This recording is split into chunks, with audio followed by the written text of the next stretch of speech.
मांगपुर गांव में शामू नाम का एक आदमी कटहल बेचने का काम किया करता था। शामू प्रतिदिन भगवान की पूजा करता। शामू के पड़ोस में ही चंदन नाम का एक आइसक्रीम बेचने वाला रहता था। वो शामू के कटहल बेचने पर हंसता था। शामू का हर रोज का नियम था कि वो निकलने से पहले अपने माँ पिताजी का आशीर्वाद लेता और अपना कटहल का ठेला लेकर बाजार में चला जाता। हर रोज शामू और चंदन दोनों एक साथ ही अपने ठेले लेकर निकलते थे।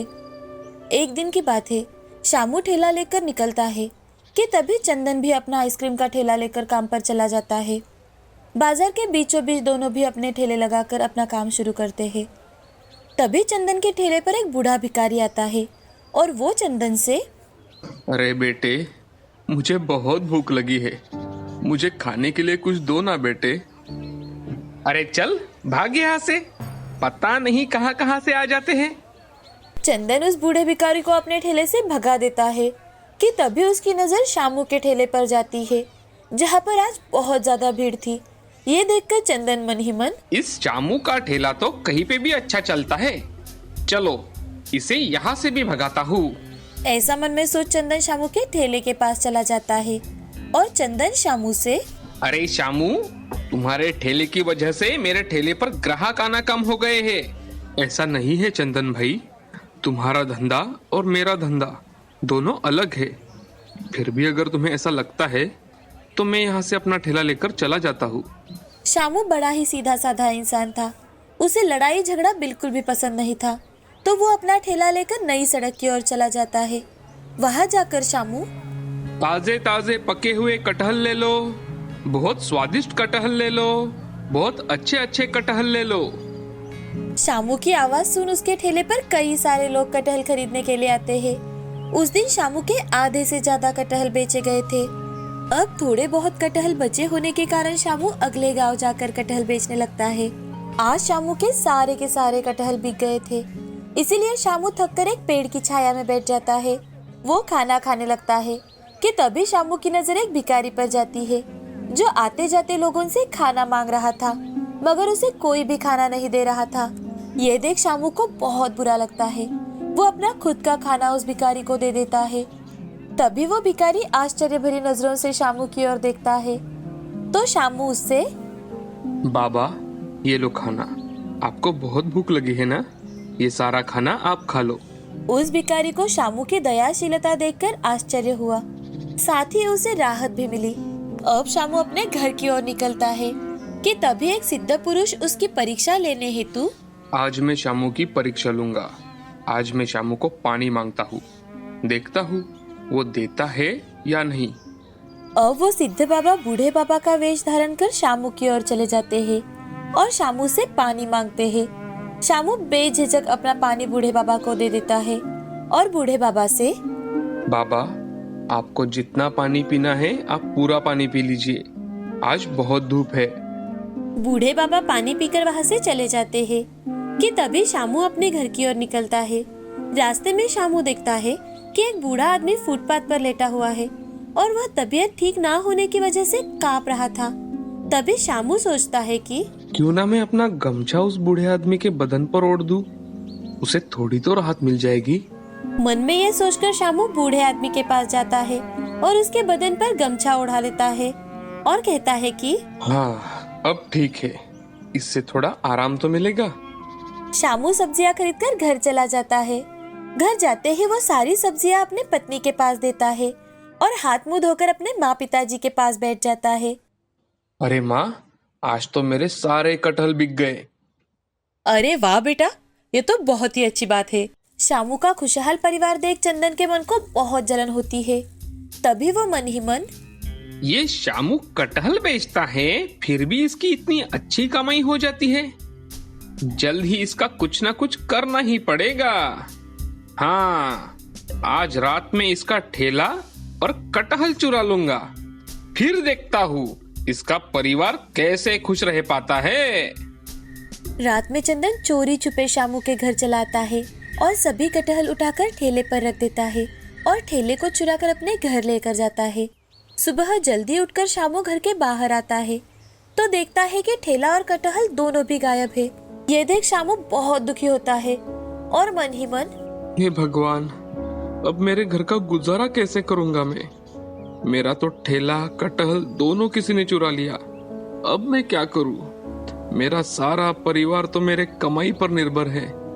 हे भगवान, अब मैं क्या करूंगा?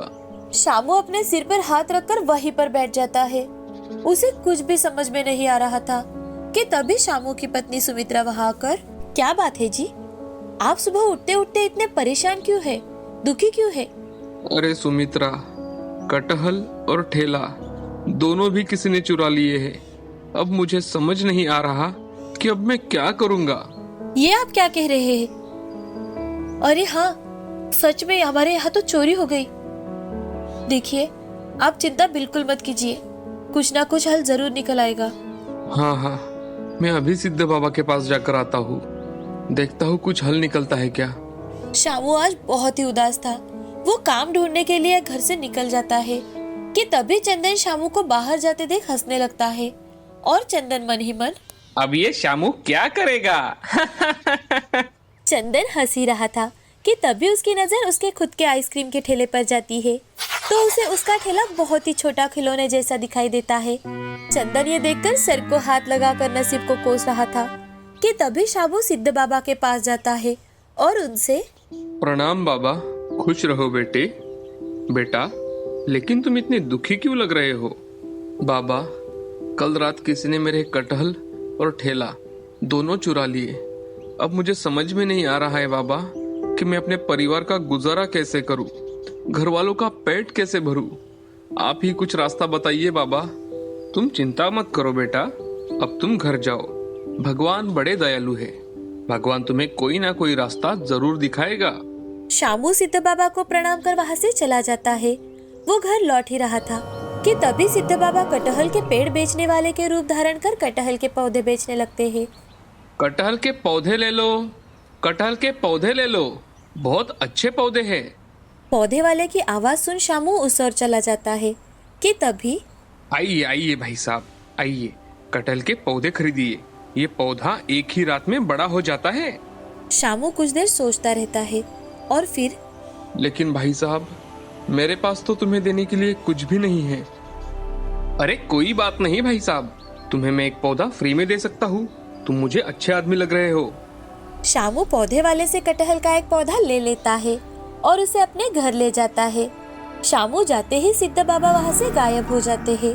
घर आते ही सुमित्रा शामू से, अरे वाह, ये कटहल का पेड़ तो बहुत ही खूबसूरत है। चलो सुमित्रा, हम इसे आंगन में लगाते हैं। हाँ चलिए। शामू और सुमित्रा मिलकर कटहल का पौधा लगाते हैं। अब दूसरे दिन शामू जब सुबह उठकर घर के आंगन में आता है तो वो देखता है कि कटहल का बहुत बड़ा पेड़ हो चुका है और ये देख सभी बहुत खुश हो जाते हैं। अरे देखो तो, ये कटहल का पेड़ कितना अच्छा है। हाँ, अरे ये तो एक रात में ही कितना बड़ा हो गया है। और देखो तो, इसे तो कटहल भी लग गए हैं। शामू और उसके परिवार के लोग उस पेड़ को प्रणाम करते हैं। अब शामू पेड़ के ऊपर से कुछ कटहल निकालता है तो पेड़ पर तुरंत ही और कटहल आ जाते हैं। ये देख शामू और भी ज्यादा खुश हो जाता है। मुझे तो लगता है ये जरूर कोई जादुई कटहल का पेड़ है। अब शामू घर के सामने नई सड़क पर एक टेबल रखकर उस पर कटहल बेचने लगता है। उसकी कमाई फिर से शुरू हो जाती है। शामू के पास कुछ दिनों में ही ग्राहकों की भीड़ लगने लगती है।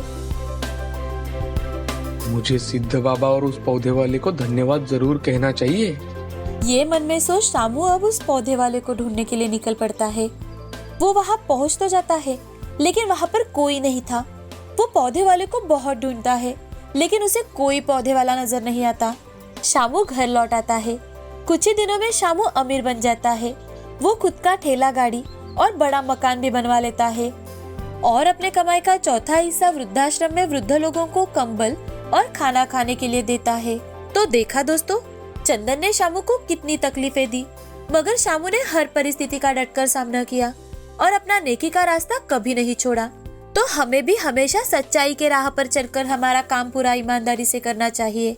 हमेशा दूसरों की मदद करनी चाहिए। उधमपुर गांव में भीमा नाम का एक पहलवान रहता था। वो अपनी ताकत का प्रदर्शन करता रहता, जैसे सामान से भरे ट्रक को डोरी से लगा के सिर से खींचना, अपने सिर से टेबल पर रखे कई सारे तरबूजों को फोड़ना, दोनों हाथों से बाइक को उठाना, और इस प्रकार हर साल गांव में होने वाली इन प्रतियोगिताओं में पहला इनाम प्राप्त करता था। बस धीरे धीरे उसे अपने शक्ति का घमंड हो गया। गांव के दुकानदारों से हफ्ता वसूल करना, 2-4 निठल्ले दोस्तों को साथ लेके गुंडागर्दी करना, बिना पैसे दिए जबरदस्ती से चीजें उठाना और किसी ने रोकने की कोशिश की तो उसे जमीन पर जोर से पटक देना, यह उसका रोज का रूटीन बन गया था। एक दिन पुलिस वाला बाइक पर भीमा के घर आया। भीमा, दिन ब दिन तुम्हारे खिलाफ कंप्लेंट्स बढ़ रही है। तुम्हें अरेस्ट करने के लिए ऊपर से दबाव आ रहा है। मेहरबानी करके थोड़ी देर के लिए मेरे साथ थाने चलो, मेरी नौकरी बच जाएगी। अच्छा, तुम्हारी इतनी हिम्मत, तुम मुझे अरेस्ट करने आए हो? लेकिन अब तक गांव में मेरी किसी ने कंप्लेंट तो लिखवाई नहीं है। तो आपको प्रॉब्लम क्या है? तुम्हारी नौकरी बच जाएगी, लेकिन मेरी इज्जत का क्या? तुम्हें तुम्हारा हिस्सा मिल रहा है ना, फिर क्या प्रॉब्लम है? मेरी बात मान लो भीमा, बस 1 घंटे की तो बात है, वरना। हाँ, वरना क्या करोगे? गुस्से से तिलमिलाते भीमा ने पुलिस वाले को उठाया, हवा में घुमाया और जमीन पर जोर से पटक दिया। ये तुम बहुत गलत कर रहे हो, देख लूंगा तुम्हें, मेरा भी टाइम आएगा। ये कहकर पुलिस वाला वहां से चला गया। उसी गांव में सोमनाथ नाम का एक आदमी रहता था। उसका तरबूज का खेत था। तरबूज तैयार होते ही सोमनाथ उन्हें शहर जाके बेचता था। उसका पिंटू नाम का एक बेटा भी था। पिंटू बहुत होशियार लड़का था। एक बार भीमा एक आदमी के साथ सोमनाथ के दुकान पर आया। पिंटू भी वही खेल रहा था। पिंटू, एक बढ़िया सा तरबूज ले आना। भीमा दादा, जितने चाहे उतने तरबूज ले लो, पैसे देने की कोई जरूरत नहीं। नहीं, मैं तरबूज लेने नहीं आया। ये देखो, इसका नाम भोला है। ये शहर में तरबूज निर्यात करता है। अब से तुम अपने सारे तरबूज भोला को दोगे और किसी को नहीं बेचोगे। हाँ, क्यों नहीं दादा, आपका हुक्म सिराकों पर। भोला जी, आप 1 टन का क्या देंगे? 1 टन का 15,000 दूंगा, इससे ज्यादा नहीं दूंगा। ओ, ये तो नाइंसाफी है। मैं 1 टन को कम से कम 25,000 में बेचता हूँ, आप इतना कम दे रहे हैं। इसीलिए तो मुझे लेकर आया है। देखो, ज्यादा होशियारी मत करो, चुपचाप उसी रेट में बेचो, वरना अंजाम बुरा होगा। लेकिन भीमा दादा, ये तो तरबूज की चोरी से भी बदतर है। आपको जितने चाहिए उतने तरबूज मुफ्त में ले जाइए, लेकिन कृपा करके मेरे धंधे में दखल अंदाजी ना करे। अच्छा, मुझे उल्टा जवाब देते हो? तुम्हारी ये हिम्मत? ये कहकर भीमा ने सोमनाथ को उठाया, हवा में घुमाया और जमीन पर जोर से पटका। फिर दुकान में रखे तरबूजों का नाश करके वहां से चला गया। पिंटू ये सब देख रहा था। वो बहुत दुखी हो गया। एक दिन गांव में एक सिपाही आया। सुनो सुनो सुनो, इस साल के बल प्रतियोगिता में आप सबका स्वागत है। इस साल की प्रतियोगिता में जो सिर से सबसे ज्यादा तरबूज तोड़ेगा उसे इनाम मिलेगा, वही विजेता होगा। सुनो सुनो सुनो। यह ऐलान करके सिपाही चला गया। पिंटू के दिमाग में एक कल्पना आई। प्रतियोगिता के 1 दिन पहले पिंटू लोहे का एक बड़ा गोला घर ले आया। उसे तरबूज के रंग जैसे रंग लगाया, उसे साइकिल पर रखा और प्रतियोगिता वाले मैदान में चला गया। वहां एक बड़ी सी मेज पर काफी तरबूज रखे हुए थे और भीमा तरबूज तोड़ने के लिए तैयार था। अब तक सबसे ज्यादा यानी 4 तरबूज मगन ने तोड़े हैं। अब देखते हैं भीमा दादा कितने तरबूज तोड़ेंगे। तभी पिंटू ने चुपके से मेज पर रखे एक तरबूज की जगह उस लोहे के गोले को रख दिया। भीमा ने तरबूज तोड़ना शुरू किया। एक एक तरबूज तोड़ने पर लोग तालियां बजाने लगे। जब उसने लोहे के गोले पर सिर पटका, उसका सिर घूम गया। वो लड़खड़ाने लगा।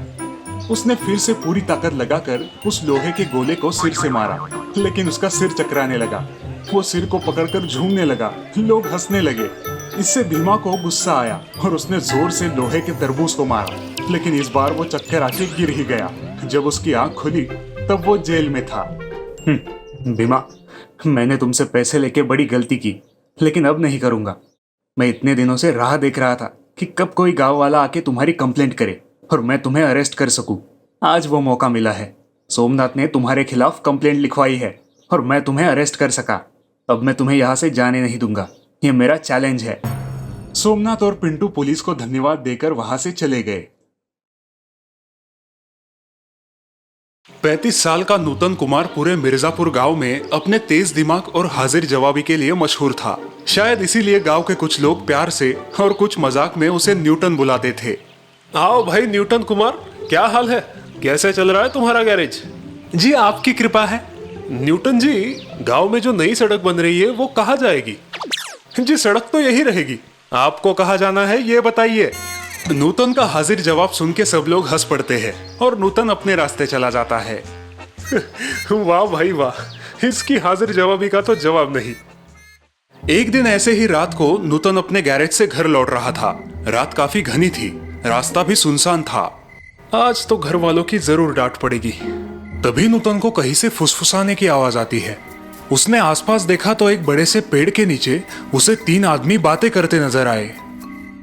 इतनी रात गए ये लोग यहाँ पे क्या कर रहे हैं? चलो देखते हैं। क्या हो रहा है भाई? इतनी रात गए तुम लोग यहाँ पे क्या कर रहे हो? उन चोरों को लगता है कि नूतन भी उन्हीं के जैसे चोरी के इरादे से वहां आया है। इतनी रात को एक ही काम होता है भैया, जो तुम भी करने आए हो। मैं? और नहीं तो क्या, तुम कौन से घर में चोरी करने वाले हो? ओह अच्छा, मतलब आप चोर हो। हाँ, जाओ अब अपना काम करो और हमें हमारा काम करने दो। तीनों चोर एक घर की तरफ चल पड़ते हैं। नूतन सोच में पड़ता है, वैसे भी आज देर बहुत हुई है, घर वाले भी सो गए होंगे। इतनी रात दरवाजा खोल के उन्हें उठाना बुरा है। क्यों ना मैं इन चोरों के साथ चला जाऊं, शायद कुछ नया सीखने को मिल जाए। अरे भाइयों सुनो सुनो ना, क्या आप मुझे अपने साथ ले चलेंगे? चोर शक की नजर से नूतन को देखते हैं। नहीं भाई, तुम अपनी गली से निकल लो। अरे भाई प्लीज मुझे आपके साथ आने दीजिए ना, मैं जरूर आपके कुछ ना कुछ काम आऊंगा। नूतन के बहुत जोर देने पर वो चोर उसे अपने साथ चलने की अनुमति देते हैं। हाँ, ठीक है, हमारा ही भाई बंद हो, आ जाओ, लेकिन कुछ गड़बड़ मत करना। जी आप बिल्कुल चिंता ना करें। अब तीनों मिलके बिना आवाज किए एक बड़े घर में घुसते हैं। उनके पीछे पीछे नूतन भी अंदर जाता है। भाई लगता है आज कुछ तो बड़ा माल हाथ लगेगा। हाँ सही कहा भिड़ू, घर तो बहुत बड़ा है और लगता है घर पे कोई है भी नहीं। तीनों चोर अलग अलग कमरे में जाते हैं और मूल्यवान वस्तु ढूंढने लगते हैं। अलमारियां खोल देते हैं, बिस्तर उलट पुलट कर देते हैं। मैं भी कुछ ढूंढने का नाटक करता हूँ, नहीं तो ये लोग जान जाएंगे कि मैं चोर नहीं हूँ। नूतन एक बंद कमरे की तरफ बढ़ता है, तभी उसे एक अच्छी सी खुशबू आती है। वो उस खुशबू की तरफ जाता है और बड़े से रसोई में पहुंचता है। तो ये मीठी सी खुशबू यहाँ से आ रही है। नूतन का ध्यान चूल्हे पर रखी खीर की तरफ जाता है। खीर उबल रही है और उसकी खुशबू चारों ओर फैली है। खुशबू ही इतनी सुंदर है तो ये खीर स्वाद में कैसी होगी?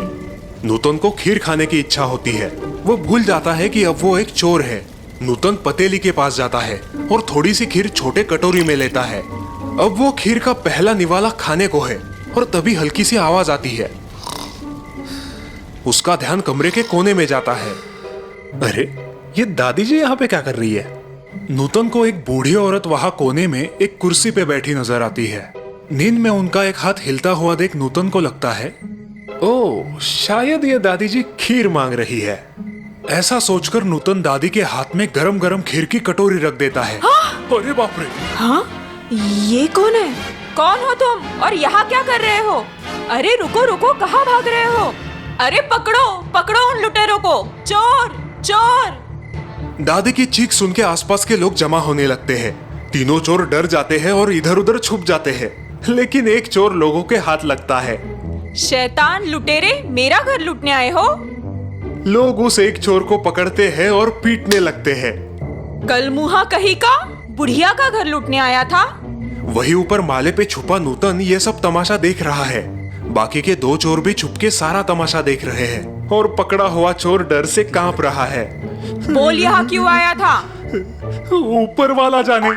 क्या क्या चुराया तुमने? ऊपर वाला जाने। ये तो मेरी वाट लगा देगा। कब से मेरे घर पे नजर है तुम्हारी? ऊपर वाला जाने। हर सवाल के जवाब में चोर ऊपर वाला जाने ये एक ही जवाब देता है। सारे लोग चकरा जाते हैं।